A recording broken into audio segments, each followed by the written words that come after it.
Bidding game begins today. Kansas City, along with more than 50 other cities, submitted their bids to get Amazon's second headquarters. As we see a lot of competition, but new information now about Casey's bid has been leaking all day. 41 Action News anchor Cynthia Newsom has been digging into this. What have we learned? Well, it's very impressive. What we are learning is that this is not merely a bid from one city, Kansas City. This is a bi-state regional proposal representing 18 counties in Kansas and Missouri and countless communities across the Kansas City metropolitan area.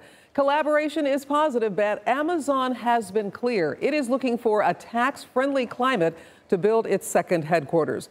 And that is what worries leaders of a Missouri think tank. There's nothing like the promise of 50,000 jobs and $5 billion in infrastructure investment to start a bidding war between cities and states. Well, that's exactly what Amazon is offering, and cities are locked in fierce competition to convince Amazon to choose their community to build its second Amazon World headquarters. Kansas City's regional bid is a laundry list of who's who in politics and business in both states, touting everything from our quality of life, affordable living, to our world-class schools, parks, and libraries. But it is short on details, no specifics on financial incentives the Kansas City region is offering Amazon. And that's what bothers an executive at a Missouri think tank, the Show Me Institute. It makes me nervous. It makes me nervous that they have offered a great deal of subsidies, but I don't know that for sure. Pennsylvania is offering Amazon $1 billion in tax breaks. New Jersey is beating that, promising Amazon $7 billion in tax incentives.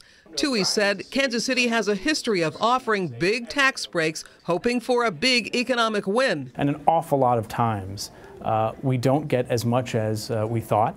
We don't get as much as we were promised, yet taxpayers are on the hook for the subsidies that are given out. Last week, San Antonio bowed out of the competition for Amazon, unwilling to offer massive tax breaks. And 75 civic organizations wrote an open letter to Amazon demanding the company pay all property tax and sales tax in its chosen city. Is it worth the baubles, the shiny things, the abatements, the tax incentives to bring them here? And most of the time, research shows it is not.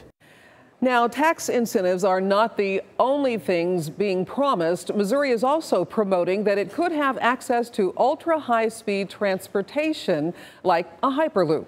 And just this afternoon, Missouri was named on the short list in the top 5 cities being considered for that. Cynthia Newsom, 41 Action News. We did also learn about some of the competitors' bids for HQ2. Milwaukee playing up the fact they sit between Madison and Chicago. People in Omaha are calling themselves a blank slate that Amazon can work with. New York City lit up the city with orange lights to win over the company. And Georgia's offering to create a new town named Amazon.